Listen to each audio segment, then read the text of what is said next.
Oh, this is giving me...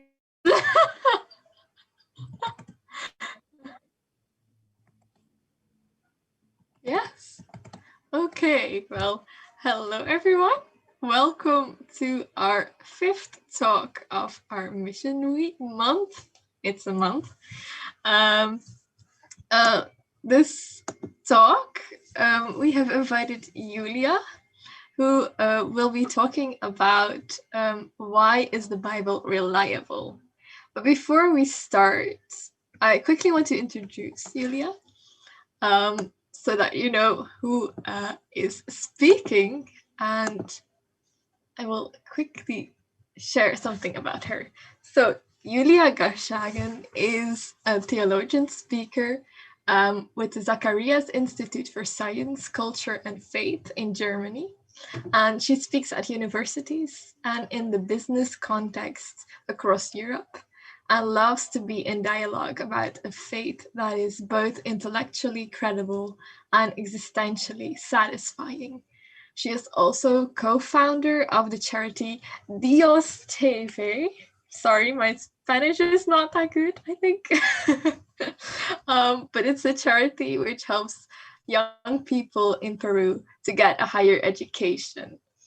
And before joining the Zacharias Institute, Julia worked for many years as a regional coordinator with InterVarsity in Germany, a network of Christians in schools, at universities, and in workspaces. She also served for a year as a university evangelist in England, speaking at university missions in both the UK and Europe.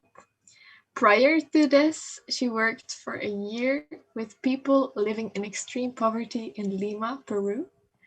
This experience inspired her to establish a small charity which helps young people in Peru to access and pursue higher education and to break the cycle of poverty. Julia studied theology in Wuppertal, Germany. My German is not that good as well, I think, but Wuppertal, and earned her master's in theology at King's College in London. Key areas of Julia's research include, among others, the question of suffering and the contemporary critique of the atonement. So that's an entire mouthful, but it's very interesting to have you here, Julia, and we're very glad that you are part of this. So, introduction. I don't even know so much about myself, so well done. Well, I want to give the word to you, and the floor is yours. For you to keep eating your lunch or whatever you're doing. Now that Eileen has told you so much about me, here's another revelation about me.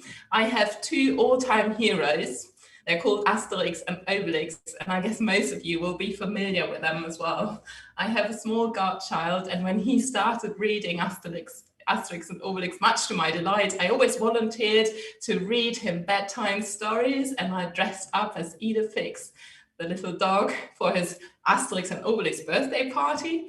And what I always have found most intriguing was the start of the Asterix and Obelix comic.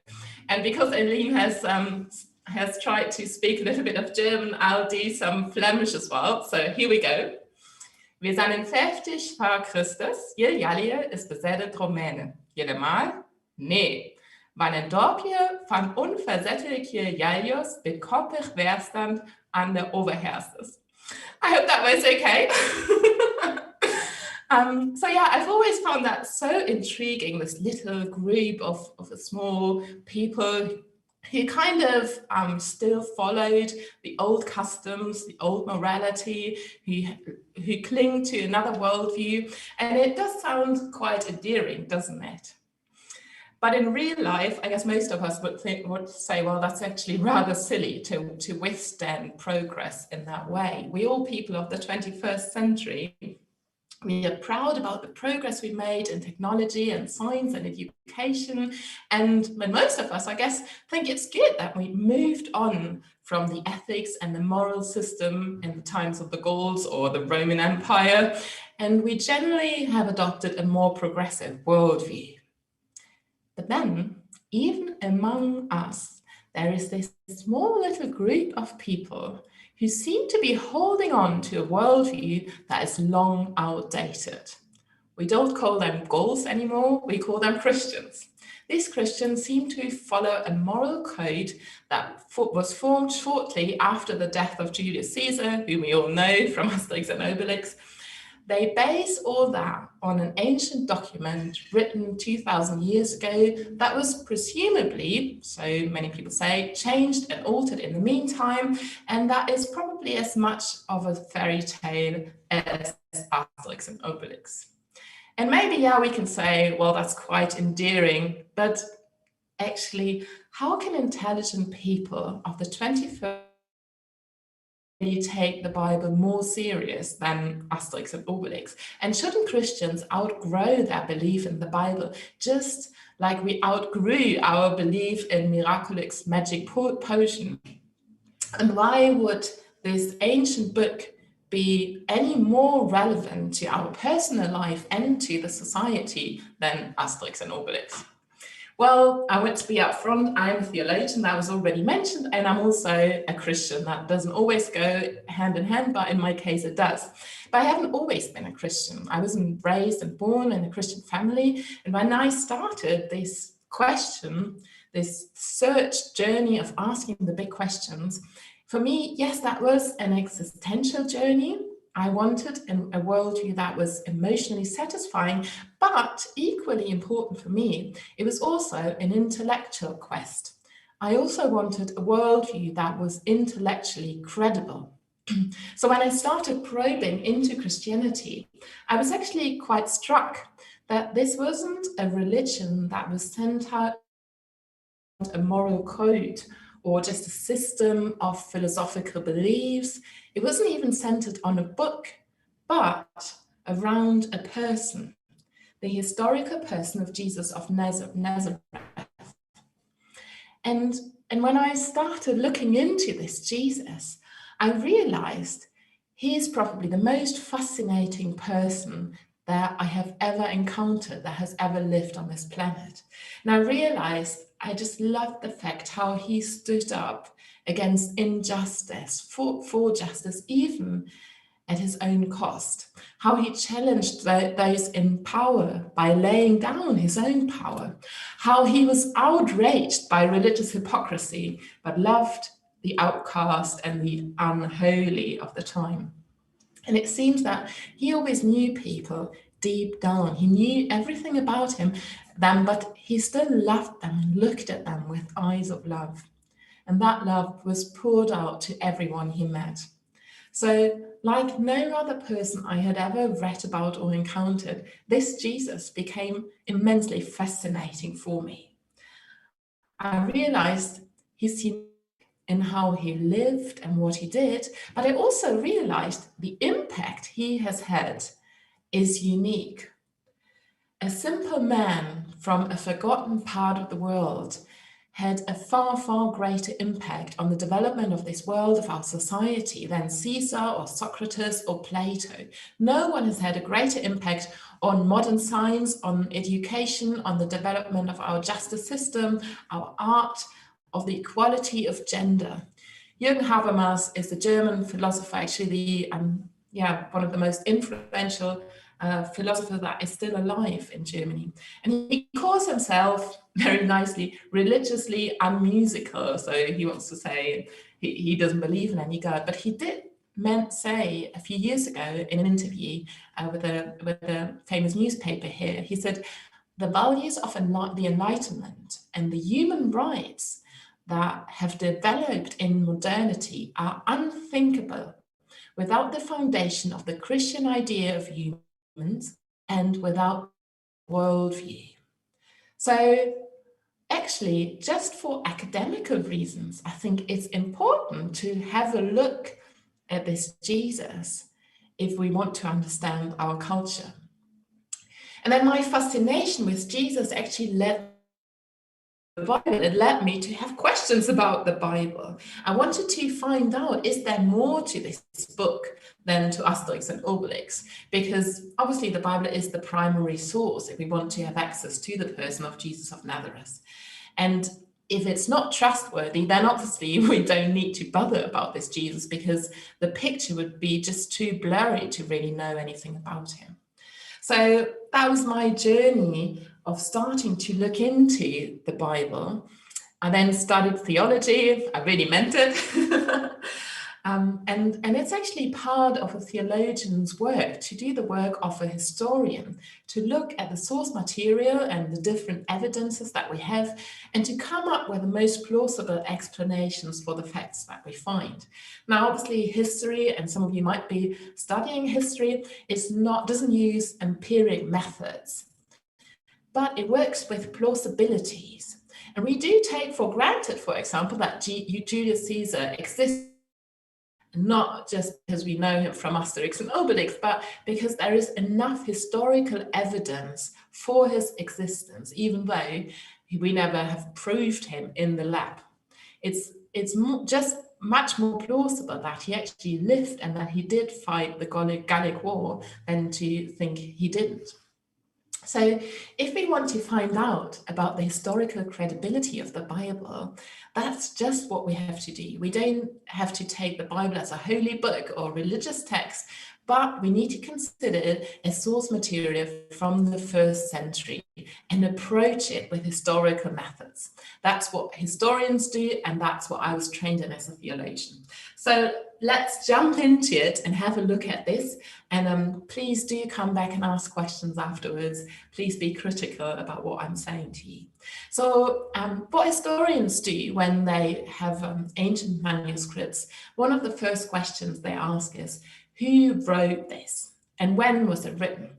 So when was it written is one of the first questions. And obviously there's much discussion about when the different books of the New Testament were written, but today most scholars would agree that they were all written within the first generation after Jesus' death. The oldest piece of the New Testament that we have today is a little piece, a bit of manuscript from a biography written by someone called John. You could go to Manchester after COVID. I've done that. It's in one of their libraries and you can see it. And historians say that it dates back to AD 124 and it was found in Egypt. But then people say, okay, it wasn't written in Egypt. That's what we know. John wrote it somewhere else, so it needed time to actually travel to Egypt in a time when you couldn't just put it through the post or through a scanner. And then we also know that this Gospel of John was quoted by very early theologians who wrote letters to different churches in the 2nd century. So we see that it was already spread across the Mediterranean in a time when there was no Facebook and no Twitter. So that's how historians say, okay, we have this bit of manuscript and it was spread around the Mediterranean. That means that the original text couldn't have been written later than 90 AD. And scholars agree that this biography of John was actually one of the latest books that were written from the New Testament. So what I want to say with all this is that the New Testament was written in a time shortly after Jesus' death, when most of the eyewitnesses who'd actually seen and known Jesus were still alive. They were still around. Now, imagine in 20 years, some of you would, or one of you would put a tweet out there about this event, about the talk today, and you would claim, well, in the middle of the Zoom, Aline, who was the amazing moderator, got a heart attack, she died, but then, whoa, lo and behold, we saw her in her parents' kitchen rising from the death, and let's all worship her. If you would put that out on a tweet, I guess most of us who are also watching today would still be alive. Let's hope for that. And then we would all tweet and write against it and say, well, I was there, I watched it, and what she says is actually rubbish. it didn't happen. Eileen was sitting nicely and alive in her living room and kitchen, and there's no point of worshipping her whatsoever. So with the New Testament, again, you would expect that there were many counterclaims from people who were eyewitnesses themselves and who said, no, what they are writing is all made up and it's not true. But that actually didn't happen. So the New Testament, most of it was written in a time when the eyewitnesses were still around and alive. That's an interesting thing to establish. And then the next question is, who actually were the authors and how did they come to their material? Who wrote the accounts of Jesus's life, for example? Now, we all know Jesus didn't write anything down. Probably he didn't have much time because he kept traveling and then talking to people. And as I said, most of the New Testament was actually written about 15 to 60 years after his death, 15 to 60 years after he died. So obviously there's still a time gap. What happened in these 15 to 60 years? Well, the story of Jesus, his teaching and his life was transmitted orally. So people told the story. And today we're obviously very suspicious of oral transmission. Yeah. We think of it as like Chinese whisper. I don't know whether you play that game on Belgian birthday parties. We do in Germany, although we call it different, but they say in English it's called Chinese whisper. So you start whispering something in the ear of the person next to you. You might want to say, I love Belgian chocolate. And then people start whispering it to the person next and then to the next one. And then the end of the line, something silly like, John is mad comes out and everybody laughs at him, resulting in the fact that John is not going to talk to you for the rest of the birthday party. So that's what we think of when we hear oral transmission. But in the culture and in the time of Jesus, oral transmission was something very, very different. This was a generally oral culture, and they had amazing skills of learning things by heart. The average Jewish man at the time knew most of the Old Testament, so the first part of the Bible, by heart. And the Jewish rabbis developed techniques to help their students learn things by heart. And we actually see Jesus in the New Testament using these techniques of memorizing things. So, and it's also fair to say that, if you've been around with someone for 3 years and you've heard someone repeat things, then you will remember them. I didn't mention that I traveled, I worked in the UK for 1 year and I traveled with a friend of mine. We spoke at about 14 universities, and we gave different talks, but we did repeat talks as well. And by the end of the year, if I had dropped dead in the middle of my talk, I think my friend could have jumped in and continued the talk just because he already knew what I had been saying, what I wanted to say. He knew all my stories and the silly jokes by heart just because he'd heard it so many times. So the friends of Jesus memorized Jesus's teaching. They used memorizing techniques, and it's fair to say that you do remember the main events, the outstanding events in your life. So again, oral transmission, I think, can be very accurate if you look back at how it was used in the time.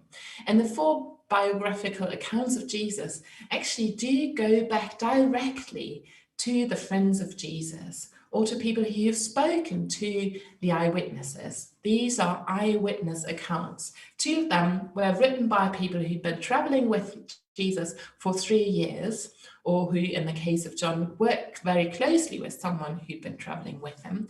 And then the other 2 are written by people who knew the eyewitnesses, who interviewed people. One of them is Luke. He's a doctor and a historian, and probably he traveled with the Apostle Paul. So that means he got to know a lot of people who had been with Jesus. And he starts his account of Jesus's life with the following words. He says, "Many have undertaken to draw an account of the things that have been fulfilled among us, just as they were handed down to us by those who from the first We are eyewitnesses and servants of the word. With this in mind, since I myself have carefully investigated everything from the beginning, I too decided to write an orderly account for you, most excellent Theophilus, that's the guy he's writing to, so that you may know the certainty of the things you have been taught. So basically what Luke is saying here is, look, I have interviewed the eyewitnesses, I have investigated this all thoroughly, I have put it into an order so that you may now see and see for yourself. He has, in other words, used historical methods, and his intention was not to write a fairy tale for children, but to actually write a reliable historical account. Now, many people say, okay, but why actually do we have so many different authors of the New Testament? Why is it not just one author and he wrote an account? Why are there differences between the Gospels? It doesn't seem to be a completely coherent story. Yes, that's true.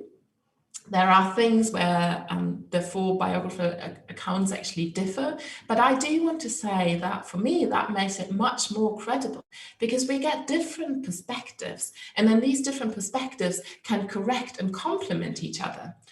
We also need to say that generally we would say when we have different perspectives, we do have a feeling that this is actually authentic. I remember going to a zoo trip, that was obviously before COVID again, when I was in primary school, so way back. And then we were supposed to write a small essay about our trip to the zoo. I had obviously forgotten to write it, but I had a good friend and she let me copy her essay.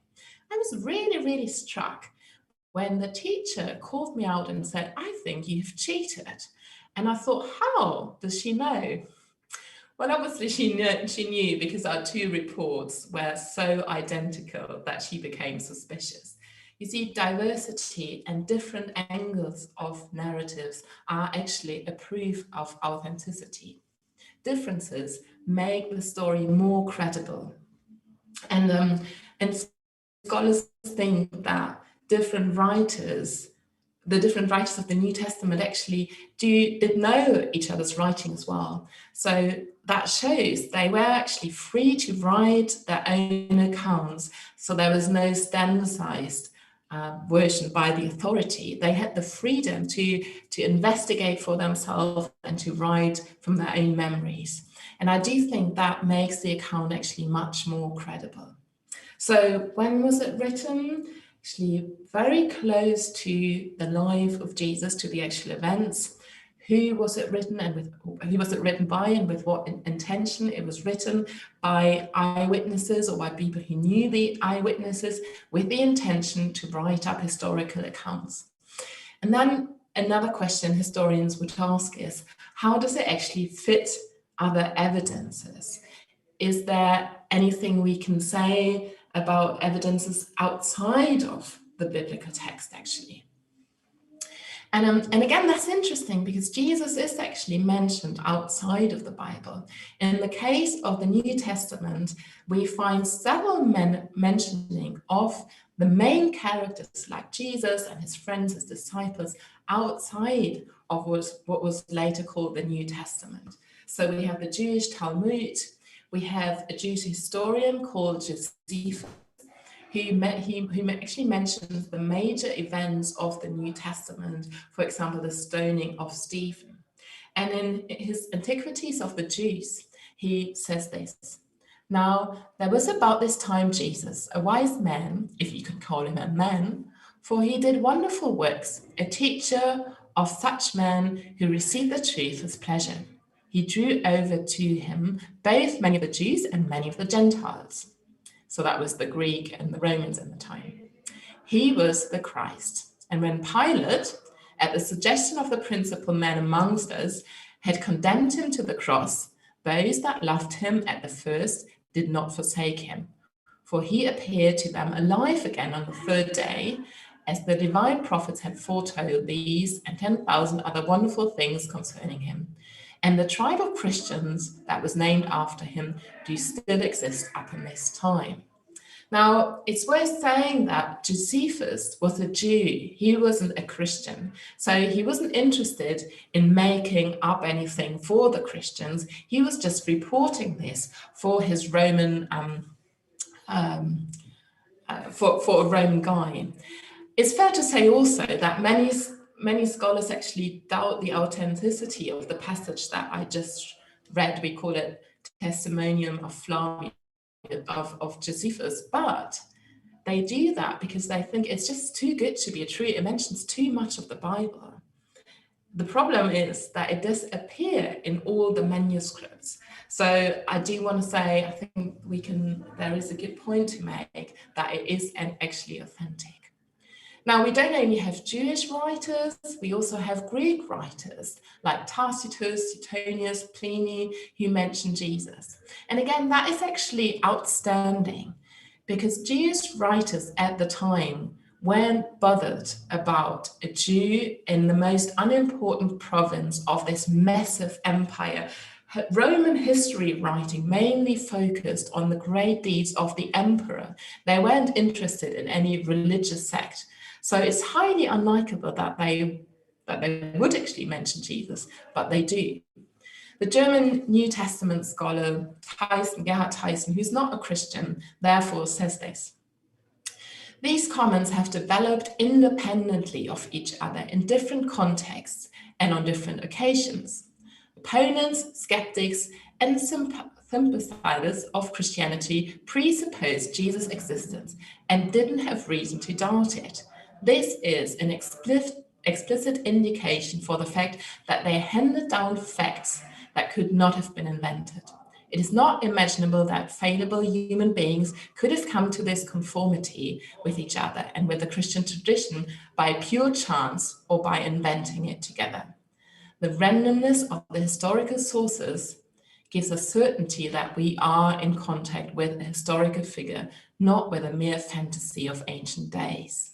Again, he is not a Christian. He studies the New Testament and he's an amazing scholar, but he doesn't actually believe in the divinity of Jesus, but he does think that, yes, we have historical accounts in front of him when it comes to the New Testament.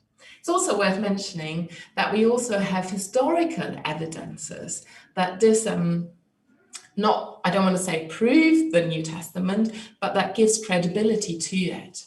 So we have, for example, the Gallio inscription. Now, Gallio is mentioned in the book of Acts as the proconsul of Achaia.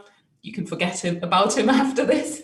And historians didn't really know anything about this Gallio. They didn't know him from other writings. So they thought, oh, maybe Luke, who also wrote Acts, just put him in there to make up a historian, to make it seem like this is historical. But then they excavated the library of Delphi and they actually found a letter by the emperor Tiberius. And he mentions Gallio as a proconsul of that region in 51 to 52 AD. So again, we see, all right, there is a mentioning of Gallio outside of the Bible, and Luke was actually right to say he was a proconsul. We have different other findings, like the pond of Bethesda, that is also mentioned in the Bible as a place where Jesus did miracles. Again, no one really knew about this pond in Jerusalem. And then again, scholars said, well, that's just added to give the story some credibility. But again, it was excavated in 2004. So I don't think we have the right to say archaeology really proves the Bible. That can't be done by such a fragmentic and yeah, it's fascinating, but it is a fragmentic discipline. But I do think it shows that, yes, there is credibility to the descriptions of the authors of the Bible. Okay, you might want to say maybe the writers were historically credible and all of that, but how can we actually know that what we have today as the Bible or the New Testament is actually what Luke or Matthew wrote 2,000 years ago? Wasn't it changed and altered over time? That's an argument many people give. Well, obviously, we don't have the original papyrus on which Luke or maybe even Caesar or Matthew wrote, We only have copies of copies. That's the way with ancient documents. And just imagine, this is how I always picture it. Paul, he was one of the authors of the New Testament who actually wrote most of the letters of the New Testament. And he wrote a letter to the church in Rome, which he did. And then there was someone from Spain and someone from Galatia and someone from Ephesus listening in when that letter was read to the church in Rome. And they said, actually, this is so good. And we know Paul, we trust him. We want this letter. We need this for our church. In those days, obviously, they couldn't put the letter through a scanner. They had to copy it all by hand. For that thing, they had scribe schools, special trained scribes. So someone would read out the text aloud, and then they would all sit there and write it and copy what they heard. This copying process was taken very, very careful, and they took it very serious, so much so that they would burn a whole page if they found a mistake in it. But nevertheless, obviously, yes, mistakes were made. It's like in a lecture when you copy something from a board, and sometimes you make little mistakes, spelling mistakes, or you miss out a word. And then let's suppose in 20 years' time again, someone would want to reconstruct what was on the board of that psychology lecture, let's say. Now, if you only have your copy, then you can't really know where you made mistakes or whether it's all true to the original. But let's suppose you also had the copies of 3 of your course mates. Then you could compare, and then you could say, oh gosh, Josh here went to sleep because everyone else put in a different word. That is, in a very, very simplified way, what historians do in the discipline called text criticism. They look at old manuscripts and they compare them. And for any given text of ancient history, there are 2 basic rules. The older the manuscripts, the better. And the more manuscripts you have, the better. Because obviously then you can get closer to the original and eliminate mistakes that were made over time. So the older the better, the more the better, in order to be able to compare. Now, if you want to find out about the reliability of the tradition of the Bible, that's exactly what you have to ask. How many old manuscripts do we have, and how old are there actually? Or is there actually a long gap between when it was originally written and the first copy we have? Now, with the Bible, we actually do have a lot of manuscripts. We have more than 5,300 Greek manuscripts. That's the original language of the New Testament. And we have 10,000 of Latin manuscripts and 9,300 early portions of the New Testament. So there is a vast, vast body of ancient manuscripts that we have. And then we also have very, very early manuscripts. I already mentioned the earliest piece of manuscript that we have is from 125 AD, so it's only 30 years after when it was written. If you want to compare that, for example, to Caesar, who wrote the Gallic War, the Bello Gallicum, we only have 10 manuscripts of the Gallic War, 10 ancient manuscripts. But still, we don't doubt that the war actually took place and that it was Caesar who wrote the Gallic War. And also, the earliest manuscript that we have of the Gallic War is from 900 AD. So there is a gap of 1,000 years between when it was written and the first manuscript we have. You could say similar things about Plato, about all these ancient writers. If you want to compare it, you can look at the PowerPoint. The Bible, the New Testament, is actually outstanding in comparison to all the other books of antiquity. If you compare the amount of ancient manuscripts that we have and the time gap, it's outstanding. It's the best preserved book we have of antiquity. F.F. Bruce, who's also a biblical scholar, says this: there is no body of ancient literature in the world which enjoys such a wealth of good textual attestation as the New Testament. And that's why historians today are able to establish the original text. And you can look at it if you buy a good Greek Bible. I have one at home, and they can compare it, and then you are actually able to see, oh, this must be or come very close to the original text. What scholars have also found when comparing the manuscripts is that, yes, there are differences, and often we have textual variants like spelling mistakes or grammatical differences. And on some occasions, there are also differences that do give the sentence a little bit of a different sense, but it never actually affects the differences, never affect the fundamental teaching of the Bible. There are a few passages where scholars agree, yes, they were probably added in later, but again, that doesn't change the main message of the Bible. It's also quite interesting to see that Christians never have hidden these differences. It was Christians themselves who started to scrutinize the Bible because they wanted to find out and discuss. They weren't afraid of scholarly methods to find out the differences in the text. And the reason for that is that Christians actually don't primarily believe in the Bible. Christians believe in Jesus of Nazareth, of whom the Bible testifies. Yes, I trust the Bible, but I believe in the person of Jesus. So for me, if we look at the reliability of the New Testament, there's a different strand, another element to its reliability that I experience. Because yes, it's maybe an ancient book, but on the other hand, I realize it does speak into my life like no other book, no other text does. Here is this amazing story of love and friendship, of justice and bravery, of meaning, belonging, community, and of God. And strangely, it connects to my life in the 21st century much more than Asterix and Obelix have ever done. And I find myself, my questions, the struggles of my life, the joys of my life in the text, in the story. Yes, I read the Bible, but I often find that the Bible, in a very interesting, intriguing way, also reads me. It challenges me, it encourages me, it changes me, it comforts me. I find deep wisdom in it and amazing humor, and most of all, I find Jesus in it, who's so fascinating. There are moments when the Bible speaks directly into my life, and these are for me golden moments of transcendency. So, is the Bible trustworthy?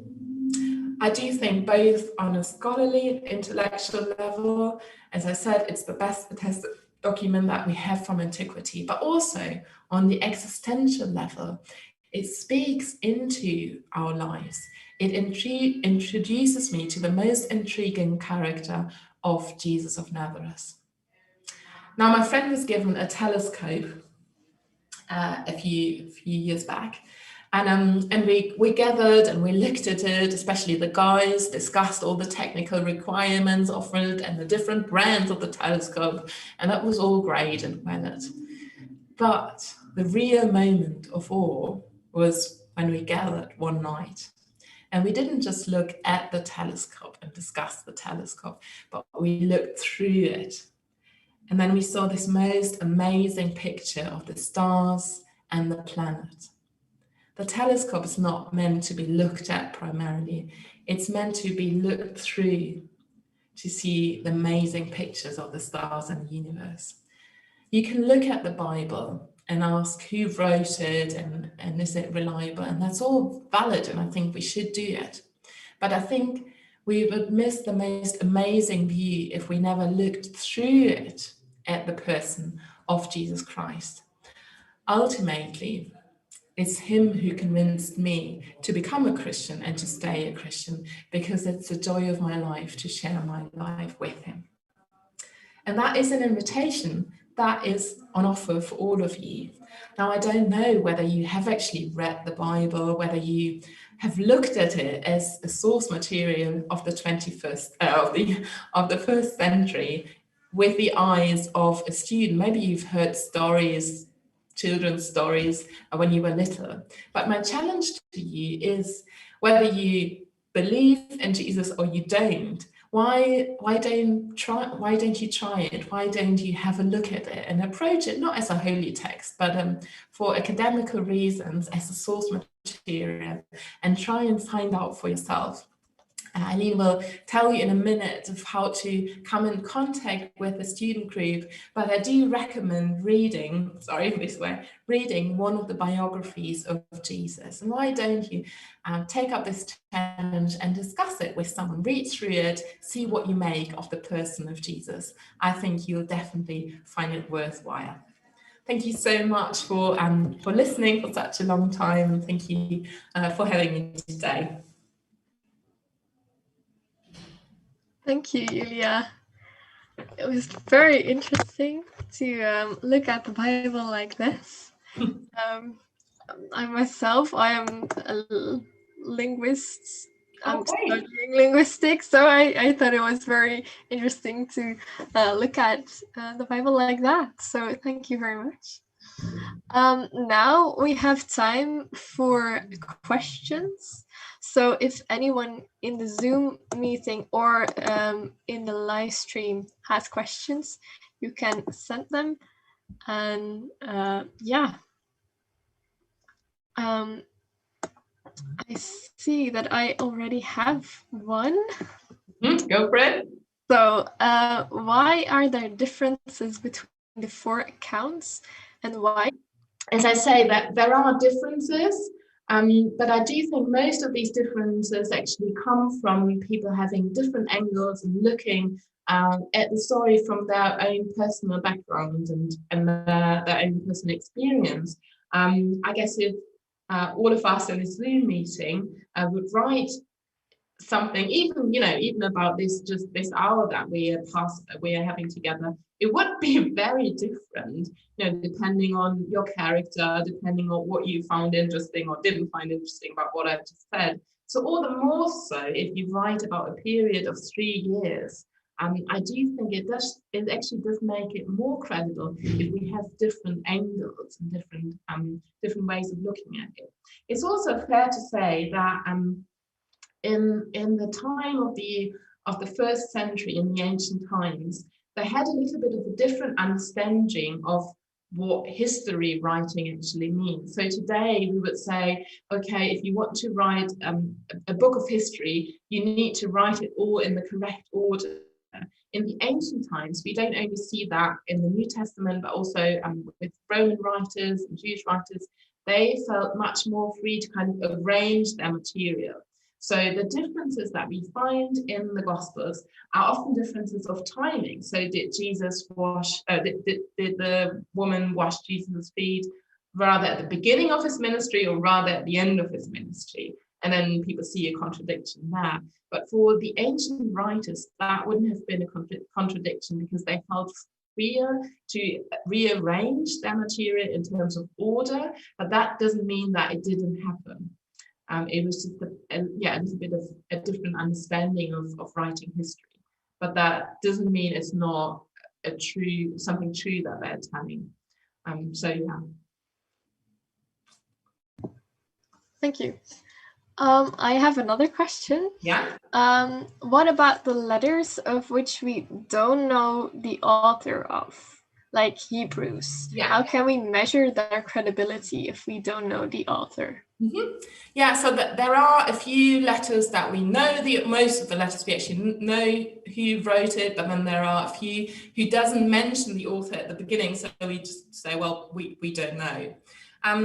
So when the canon of the New Testament was established, so when the church leaders sat together and actually thought, so what are the letters and the books that we actually do think should get into the New Testament, it wasn't just a random thing. Some people believe, that was established in the 3rd century by the emperor Constantine, who made this decision, and then suddenly we had the New Testament, and before that there were all these other books floating around. That's just not true. And yes, there are other books, but they're all written much later. So the reasons why they chose these books to enter the New Testament was, one, that they chose the most ancient books, so they're closer to Jesus, the closest books, and obviously that's fair enough. If you want to know something about my life, you'd rather ask my sister or someone who wrote 10 years later rather than 200 years later. And also, which are the books and the letters that are most spread around the church. So again, if you have a letter in different churches in different part of the Mediterranean, you can then come together and compare. So that's a way of establishing, do we actually have original text? But it's also a way of saying we realize these books and these letters actually make a difference. We see how God works through these writings. So we do believe that God actually gave his authority to the writers.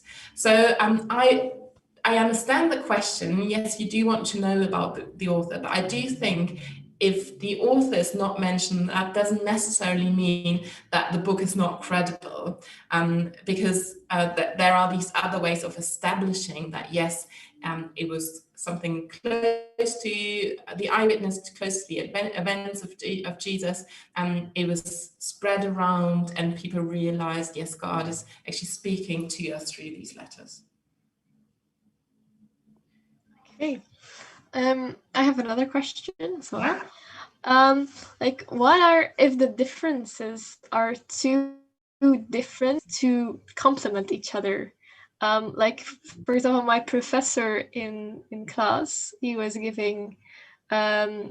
talking about the Bible, and he mentioned two differences in the Gospels, and he said, like, this is a clear reason why this cannot be true, because it is not.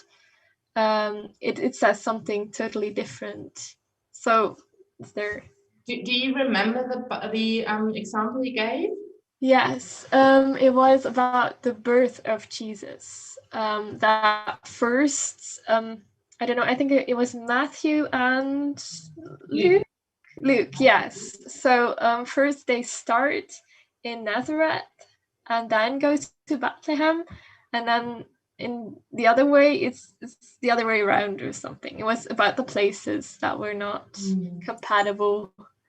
Okay, so we have two biographers, two gospels who mention kind of the childhood of Jesus. That's Luke and that's Matthew, and they both actually mention Jesus being born in Bethlehem. So there is some discussion going on around. Was he born in Bethlehem? Did he actually? Did his parents come from Netherlands, or did they only move there later? So there is quite a bit of discussion going on about the childhood history, also because it's only mentioned in two of the Gospels. But I recently read a book by someone who did his PhD about this, and he actually established that, yes, you can make a time frame from the two accounts, and it's not necessarily contradictory. So I don't really know what your professor meant there. There are quite a few people who would say, well, it's only Luke and Matthew who mentioned Jesus coming from Bethlehem, and then the other Gospels say he's actually from Nazareth. So there might be the difference there. But they just don't mention the birthplace. And even Luke says, yes, they were originally from a different town, but then went to Bethlehem. So I don't really know how to look at it and actually contradictory, or is it complementary? And again, I think you need to keep in mind that history writing at the time was a little bit different than what we have in mind today. Again, that doesn't make it. It was just a different approach, and I think we shouldn't be as too arrogant to say, well, only our way of doing things is actually capable of revealing truth. Yeah. One more question, I think. more questions. What about the reliability of the Old Testament? First, Yeah, much older. that's a good one. Yeah, so there is not as much to say about the ancient manuscripts there as well, but obviously, again, it's even further back. So we look back at 4,000 years ago, but it's fair to say that yes, in 1947, the Dead Sea Scrolls were found. Most of you, I guess, have heard about them. They'd been hidden in a cave in the West Bank, and among other scrolls, they had the book of Isaiah in there, for example. And this particular manuscript dated from 125 BC. And when they compared it to the text of the Hebrew Bible as we have it today, they actually found that 95% of the text was identical. And then 5% could be put down to spelling differences, and yes, there were minor differences as well. So again, the text, even the text of the Old Testament, seem to have been preserved and transmitted very, very well. There was actually a finding just, I think, a few weeks ago. I read it in the newspaper just yesterday. Another very interesting finding in another. So we will have more manuscripts there. We will be able to even more. Yeah, so that's interesting. But again, if you look at historical evidence, you can go to, well, after COVID, you can go to London and there's a museum and you can watch on one of the stones, there is actually the depiction of one of the Jewish kings there, who's also mentioned in the Bible. So we do have some historical evidence. There is the taking of the stories, or the Brits who got the great archaeological findings. But because it's so way back, it's harder to find evidence outside of the text, much harder, but it's not impossible, and that there is something there. It's also, I guess, always important to ask what kind of literature, what genre did the author actually want to write? And we do have very different genres in the New Testament, in the Bible, sorry. So for instance, if you look at the verses, I don't think that the author intended to write a biology book, as it's sometimes taken by Christians who say, well, you know, the world was made in 7 days and all of that. I respect that, but I don't think you do justice to the original intention of the author, because it's written in a very poetic language.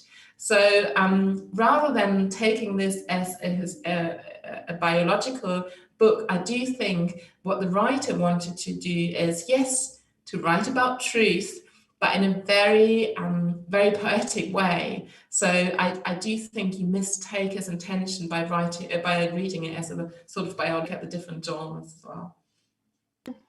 Yes, very interesting. Okay, and then the last question, I think it's a very good question.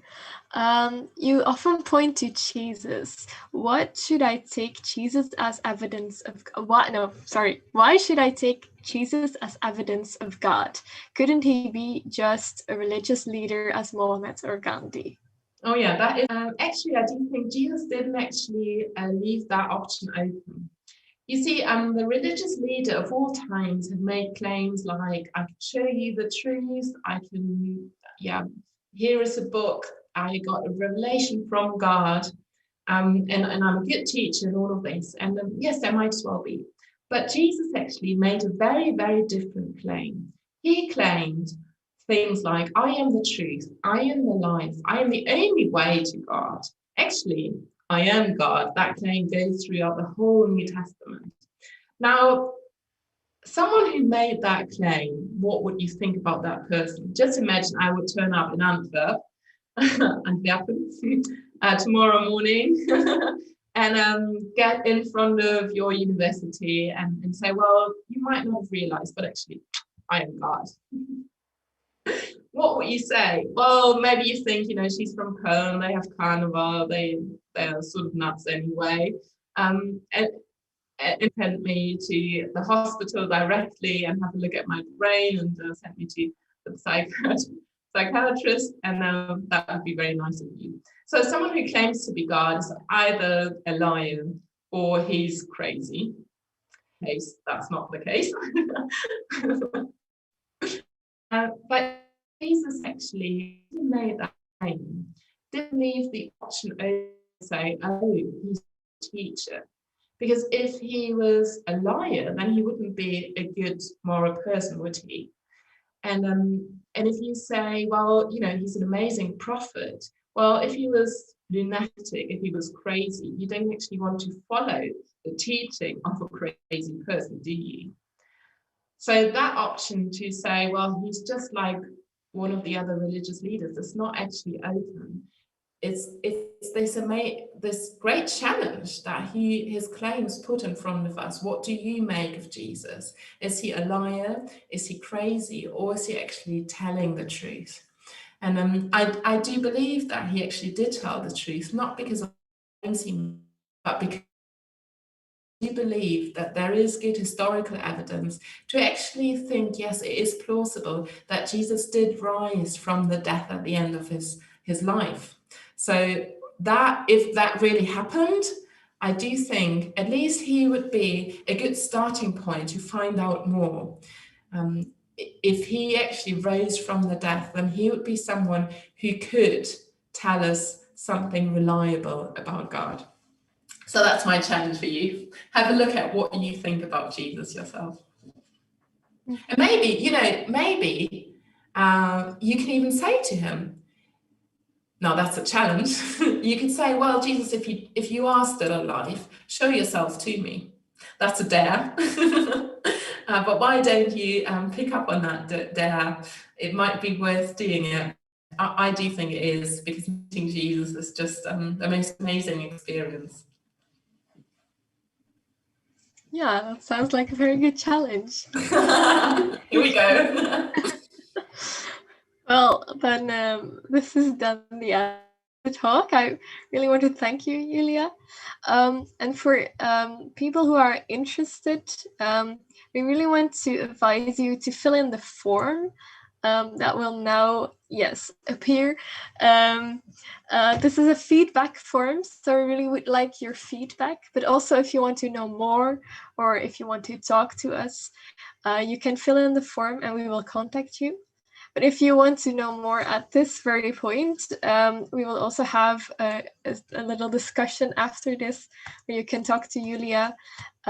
So for people who are watching on the stream, there is a Zoom link in the description. And yeah, so we also have an alpha course, and there's a flyer that on and the alpha, if you want to know more about faith but also want to meet new people and want to discuss interesting questions with each other, there's an alpha course that will take place the 25th of March, and it is worth to take a look at. So I want to thank everyone, and maybe we can discuss it now a bit more. So